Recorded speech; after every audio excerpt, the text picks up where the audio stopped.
MBA in France from INSEAD, one of the world's most prestigious business schools. Further, he completed courses in advanced management at the Harvard Business School in 2004 and course on leadership at Oxford University in 2010. Mr. Vikram is an investment professional with over 20 years of financial sector expertise in both India and abroad. He has lived and worked in India, France, the UK, USA and the Netherlands. He returned to India in 2008 after 15 years to be a part of the historical changes taking place in our country. He is currently a senior managing director with one of India's leading infrastructure investment funds, IDFC Project Equity. The fund builds companies in India's infrastructure. 10 crores. If I don't, I go back to my mundane life. Today, which is going through tectonic shifts, the historical, we are seeing history in the making, we are all part of it, and what role does a place like Mayo actually play in that? So, feel free to ask me any questions during the discussion or thereafter. I'd be happy to take on questions subsequently also.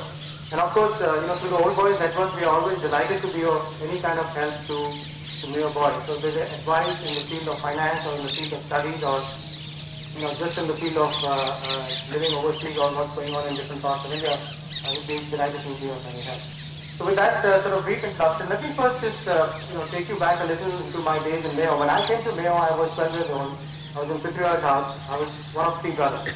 And all three of us went to Mayo. We all had, I was definitely of the three of us the worst of the lot. But certainly my two brothers were very distinguished Mayoites also. And we all feel now, both of them are presently settled in the US, we all feel that so much of our character today is built by the things that we learned in Mayo. And a lot of things that when we were at Mayo, they were not taught to us in a formal sense, but they left with us values, they left with us a system of doing things, a way of approaching life, which has always been now, frankly, a weapon for us.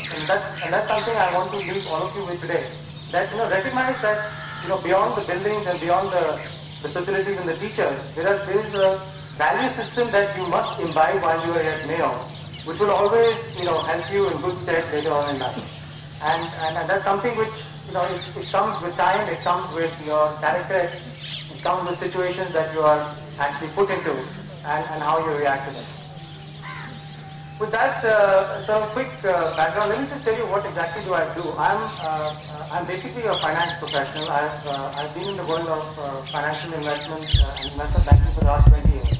I've worked on Wall Street, I've worked in leading investment banks across the world, I've worked in leading banks in India. And after 15 years of living overseas, I wanted to come back home. And the reason was very straightforward. It was not only for the love of being home and being next to near and dear one, but it was also recognizing that today what is happening in our country is truly historical. By any standard, any metric, from economic metrics, from demographic metrics, from the wealth effect that we are going through, what we're going through in India today is really fantastic. Let me give you some numbers here. In the next 6 years, so not in the next 25 years, not in the next 40 years and long numbers which don't make sense. In the next 6 years, if the government of India and all of us get our act right, there will be close to 200 million people who will be moving out of what we call a below poverty line situation into a much better physical quality of life. So we're talking here of people who today don't have access to sanitation, to power, to education, to basic health services. These are people who are going to be having access to them. That's a significant thing. Never in the history of mankind has there been such a big shift from poverty into something where you can do something meaningful with your life ever. So this is the kind of things that are happening in India today. We have today, to give you a sense of, in commercial terms, the numbers that face us. In 1999, I left India in about 1995. In 1999, India had about 1 million phone subscribers. I mean, that was a time when, I recall, I've lived through that time when if you wanted a telephone, you had to wait for something like 10 years. Or you had to know somebody in the parliament or someone very powerful to get a telephone connection. And you had 1 million subscribers in India. Today you have close to 600 million subscribers, telephone subscribers in India. And that's simply because of the power of regulation, the power of wealth, the power of wealth effect, the power of economic effect. 600 times growth in one industry over a period of 15 years. It's never happened before. Let's look at some other numbers. power, just electricity. I know we all of us have problems with power, and we always sit and constantly complain about the power situation. But just to throw some numbers there for you, the per capita consumption of power in India is something in the range of about 700 kilowatt hours. It's just a metric of electricity consumed per year. And that is really low, because countries like China, they consume close to about 2,500 per capita every year. Countries like the United States and most of the OECD countries consume close to 15,000 units per year. So that is the kind of gap which even today we find in India, we are faced with. We have acute shortages in various infrastructure services, but the size of the opportunity, given that we have such a wide gap to cover up, is really immense. And that's where people like us, the work that I'm doing, the work that the government is doing, is very significant, because if we get things right, India is going to be certainly not just a superpower, but it's going to be a superpower much faster than any kind of research report that's very strong. I think part of the reason really is, things that happened in the world outside in 2008. I mean, many of you are in school and were probably not affected so severely by it. But, in 2008, you had probably one of the worst financial crises in the world since the Great Depression. And as a result of that, what has happened is, all over the world today, you have really a depressed growth scenario. You have either negative growth, so economies and countries are not growing, or you have really minimalistic growth. So comparing it with places like Europe, which are most of the countries there are either having close to 0% growth or at best 1 or 2% growth. India is growing something like 7-8%. Targets are in the sort of 9-10% range. Now this is a very significant difference. To put it into the context of a billion people of $1 trillion economy, the multiplier effect is just enormous. And that, again, I emphasize here, is something which is very low-hanging fruit for us. This is not something which we can aspire to have in the next 15 years or next 20 years. We're living it as we speak. We're living it as we're talking today in the evening. We have today in India a wealth effect taking place, changes taking place in the purchasing power, in the education levels of people, in the consumption patterns of people, which are really giving a fillip to our economy, which is the weapon of India in economic terms.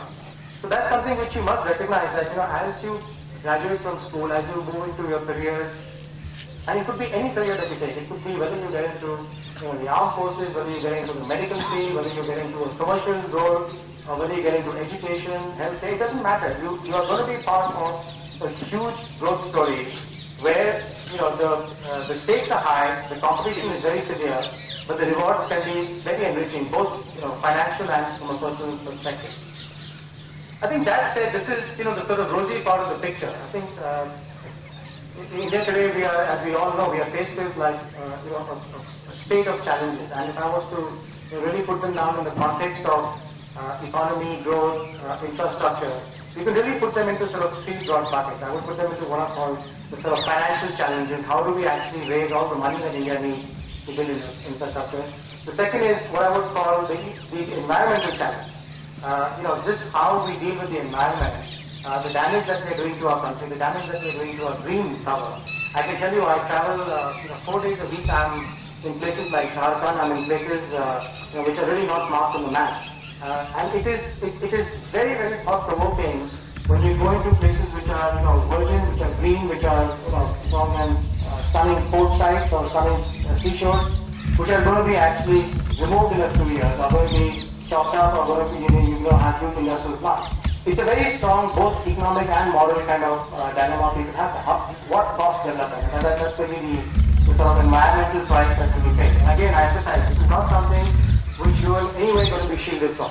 I mean, whether it is going to be in the confines of Mayo, or whether it's going to be when we leave Mayo and we are in our own families or we are pursuing careers, the impact of the environment and how we treat it and how we respect it is a very, very big burden on our generation and on your generation. Anyway, so let me now just go into the specifics of some of these things. On the financial aspect, I think to put numbers in perspective, the financial needs of India in the next 10 years are going to be close to about $1 trillion just to build this infrastructure.